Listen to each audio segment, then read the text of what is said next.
இறையேசுவில் பிரியமான சகோதர சகோதரிகளே, நமது ஆண்டவர் இயேசு கிறிஸ்துவுடைய திருப்பெயரால் உங்களுக்கும் உங்கள் குடும்பத்தில் இருக்கிற அனைவருக்கும் அன்பும் சமாதானமும் மகிழ்ச்சியும் உண்டாவதாக.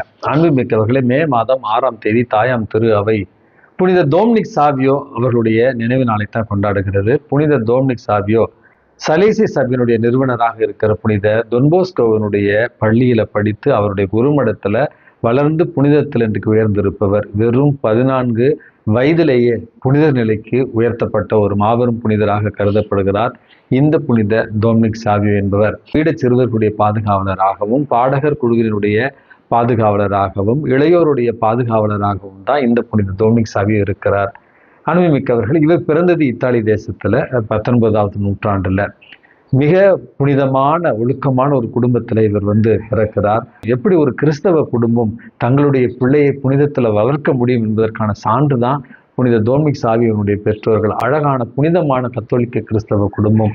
மிக இளைய வயதிலிருந்தே டோம்னிக் சாவியோ ஆலயத்திற்கு செல்லுகிற ஒரு வழக்கத்தையும் திவ்ய பூசையில பலிபீட சிறுவராக பணியாற்றுகிற ஒரு பாக்கியத்தையும் மிக அதிகாலையிலேயே ஆலயத்திற்கு சென்று ஜெபிக்கிற ஒரு பழக்கத்தை கொண்டிருக்கிறார். இயேசுவின் மீதும் அன்னை மரியாள் மீதும் நம்பிக்கை கொண்டு அவர்கள் இருவரையும் தன்னுடைய நண்பர்களாக்கி கொண்ட ஒரு இளமையான வயது புனிதர் தான் இந்த புனித டோம்னிக் சாவியோ.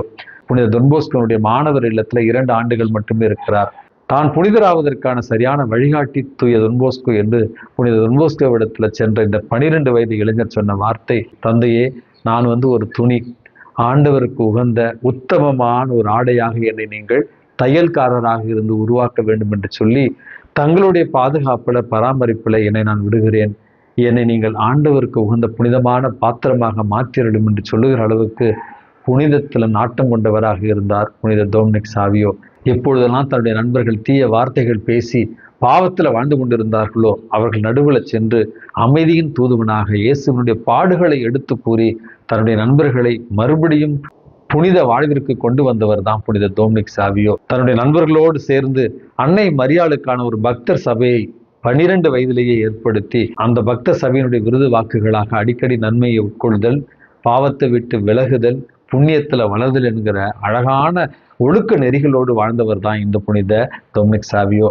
இவருடைய புது நன்மை வான்விருந்து உண்ணும் அந்த நாளில் இயேசுவை முதலாக ஆன்ம உணவாக பெறுவதற்கு முந்தின நாள் இவர் எடுத்த தீர்மானங்கள், எல்லா கடன்திரு நாட்களையும் புனித நாட்களாக நான் கடைபிடிப்பேன், வாய்ப்பு கிடைக்கிற நேரத்தில் எல்லாம் புனிதத்தோடு திருவிருந்தை உட்கொள்வேன், இயேசுவும் அன்னை மரியாளும் சூசியப்பரும் என்னுடைய நண்பர்கள், பாவம் செய்வதை விட சாவதே மேல் அப்படி என்கிற விருது வாக்குகளை எடுத்தார் என்று தான் இந்த புனிதருடைய வாழ்க்கை வரலாற்றில் நம்ம வாசிக்கிறோம்.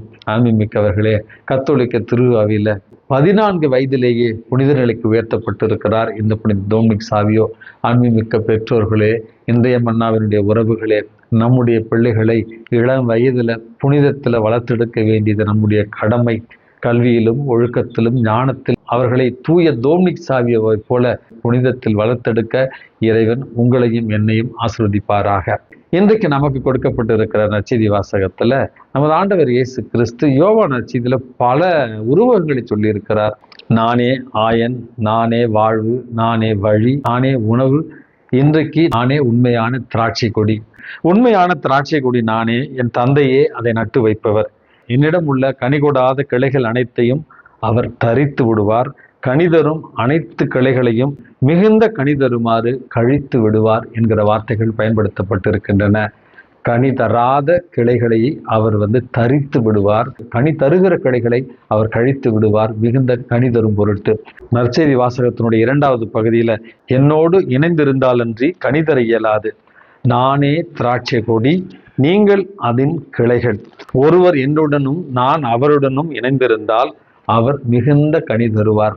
கிறிஸ்தவ வாழ்க்கையினுடைய ஒரு அடிப்படை ஒழுங்கு நெறியாகத்தான், புனிதத்தில் வளர்வதற்கான வழியைத்தான் இந்த வார்த்தைகள் நமக்கு கொடுக்கின்றன. நாம் இயேசுவோடு இணைந்திருந்தால் மிகுந்த கனி தருவோம், இயேசுவோடு இணைந்திருக்காவிட்டால் நாம் தரித்து விடப்படுவோம் என்கிற செய்தி தான் இன்றைய நற்செய்தி வாசகத்தினுடைய மைய ஒரு செய்தியாக இருக்கிறது. அப்படி என்றால் நம்முடைய கீழ்ப்படிதல் மூலமாக, இறை வார்த்தையை தியானித்து கேட்டு அதன்படி நடப்பதன் மூலமாக நம்முடைய அன்றாட வாழ்க்கையில நற்கரணை உட்கொள்வதன் மூலமாக, திருவடி சாதனங்களை பயன்படுத்துவதன் மூலமாக நாம் இயேசுவோடு இணைந்திருப்போம். அப்படி இயேசுவோடு இணைந்திருக்கிற நேரத்துல மிகுந்த கனி தருவோம் என்பதைத்தான் இன்றைய நற்செய்தி வாசகத்தினுடைய முதல் பகுதியாக நாம் புரிந்து கொள்ள வேண்டும். இயேசுவோடு இணைந்திருந்தால் கனி தருவோம். இரண்டாவது ஒரு செய்தியாக, அவர் கனி தராத கிளைகளை தரித்து விடுவார், ப்ரூனிங் என்று சொல்லுவார்கள்.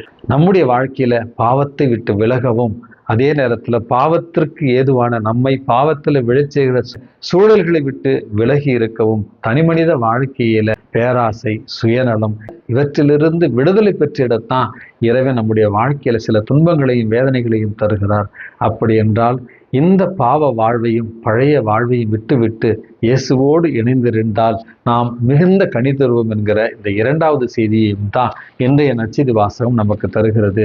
அப்படி என்றால், நானே திராட்சை கொடி, நீங்கள் அதனுடைய கிளைகள். என்னோடு இணைந்திருந்தால் நீங்கள் மிகுந்த கனி தருவீர்கள்.